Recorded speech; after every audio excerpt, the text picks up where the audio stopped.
Hey, you guys. My name is Steve Hoffa. This is the Standing Still Podcast. I've got full episodes also on here on YouTube, as well as listening if you don't have the time to watch pretty much anywhere you find podcasts. But on this particular clip, we're going to talk about women in the workplace and sexual harassment, kind of what that looks like, and a few stories that I had when I was talking to my good buddy Josh Paxton.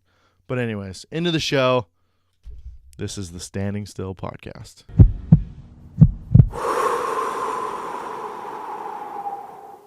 Dude, we had this huge, so there's like one girl on our job. There's probably, as far as all the trades, everybody that's on this job that I'm on, there's probably 100, maybe, probably 100 people. Mm-hmm. And today they're like, hey, they're really cracking down. Safety guys, like, no, zero tolerance policy about sexual harassment because there's one girl on this job, right? And the construction industry, I would assume from what a gazillion older guys have told me, has gotten way more politically correct from what it used to be. Back in the 80s, every old guy has told me, like, dude, you come in drunk, you come in, you're doing coke, you're bumping cocaine, like, on the job. Nobody cares. Just get it done. You know what I mean? It used to be bad, dude. Like, I've heard of guys still to today from my guy that does rebar. He's like, oh, yeah, 9 a.m., guys are cracking coldies while they're on their first break. You know what I mean? It's construction. Mm-hmm. And it's all burly men. If you're not burly, if you come to work wearing like skinny jeans or something like that, oh my gosh, you're going to get shit on so hard, like bad. So, and I'm not saying that it's, I'm saying that's the way it is. I'm not saying like that women aren't welcome. Bigger unions and bigger, unions are more popular because it's more politically correct to get women in the trades. And the bigger that they are, then they're more political and more in the spotlight and stuff like that. They aim to be more diverse, right? It's kind of, like a big company. Like, we want to be diverse. That way there's no people looking, right? So, like, the electricians are usually, they're huge because we're usually the first ones on the job, last ones to leave. So there's a lot of work, which means we need a lot of electricians compared to other trades. So I think it was a communications girl is what she's working or something like that. She's doing low voltage. But anyways, there's one girl on this job, okay?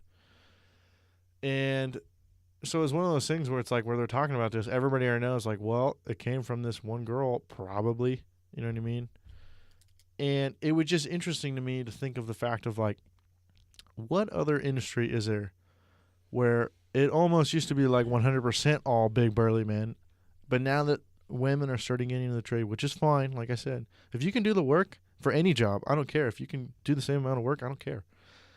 Where now there's one girl, and I'll tell you straight up, dudes will be shouting down a hallway. They're like, hey, you going to get that shit done? I'm like, no. They're like, well, suck on this cock and balls, you fairy. Like, dude, it's still bad. Like, and like, I'll joke, like, I'll say something like in front of my mom or something, and my dad, like, I'll say the F word, and my dad will be like, dude, what are you doing? I'm like, I'm sorry. Like, you trash talk. If you don't trash talk at work for the most part, it depends on what crew, but you gotta play the game, right? And it was just interesting to me to think of, like, okay, I'm trying to put myself in the perspective of this girl. Like, you're getting into a job that's almost 100% dudes. Mm-hmm. You know what I mean? Mm-hmm. And, I mean, where do I want to go with this? I'm trying to think of, like, not what are your expectations, because, like I said, if somebody does really sexually harass you, like, that's not cool. I'm totally with you. But, like, where does that sprout? You know what I mean? Because it doesn't just happen that it's 100% dudes. It's because very little women want to do it. Mm-hmm. You know what I mean? Mm-hmm. So where do you think that comes from? For you, you're being a cop, a police officer. Mm-hmm. I would say there's more women law enforcement for sure than there's construction. I would argue that. Oh yeah, dude, we got quite a bit, right? Quite a bit, yeah. And they do a good job, right? Yeah, some. Yeah. Yeah. I mean, like, you have there's two females that I work with a lot, mm-hmm. and I mean, shoot, if they could do the job, man. Right. I'm all for it. Yeah, I'm all for it, and I trust them with my life. One of them, uh-huh. She'll knock your teeth out. Really? Yeah. You know what I mean? Yeah. She'll throw two dudes over your. She's big. Yeah, for sure. But no, they're if you could do the job, but I have no problem with it. And the thing is it's hard, kind of like what you were saying. Kind of, you have to watch. You have to be overly aware of what you say.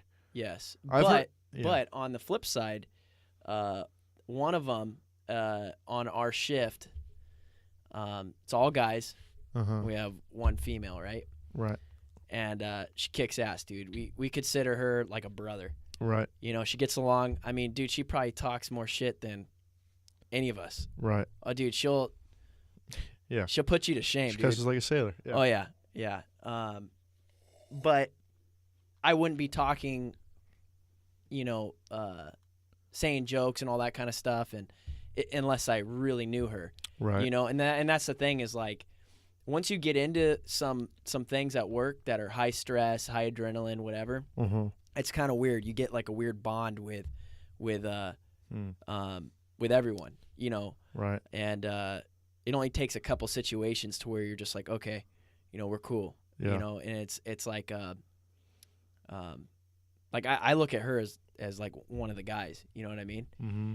And that's an awesome opportunity. You know what I mean? And yeah. And it wasn't like, what's the word I'm looking for? She wasn't, you know, one thing I really respect about her is she didn't come in demanding it. Right. You know what I mean? It was, I mean, really, dude, she, you know, like I said, a couple situations you get in and you're just like, all right, man, she's got my back. Right. You know, she could totally, if something arises, she's going to handle it. Right. You know what I mean? Totally. And I would say that's probably the worst part about my job is if you're with someone that you question if something's about to hit the fan. Right. Is that person going to be ready or are they going to crumble? Mm-hmm. Because that's dangerous. Right. It's your life. You know, not only am I watching my own life, now I've got someone that's pretty indecisive of what they need to do and whatever, and now I'm watching myself and them. Right. When I need to be focusing on, you know, this. Right. But I didn't answer your question, but no, I was just, to be honest with you, I didn't even know where I was going with it, but it was just, I was thinking about, like, because there's sometimes where you're like, oh, like, I'll be straight up with you. There's sometimes where dudes say stuff and it's like, look, that's not appropriate around a woman. But then there's some stuff like I've come across where it's like, really? Come on, girl. Like, you know what I mean? Like, like, you're just slowing things down now, dude. You know what I mean? Like, you know, there's some stuff like that. And, it's like that with guys too, I'm sure. Like, really? You're going to bitch about that, dude? You know what I mean? So I totally get it.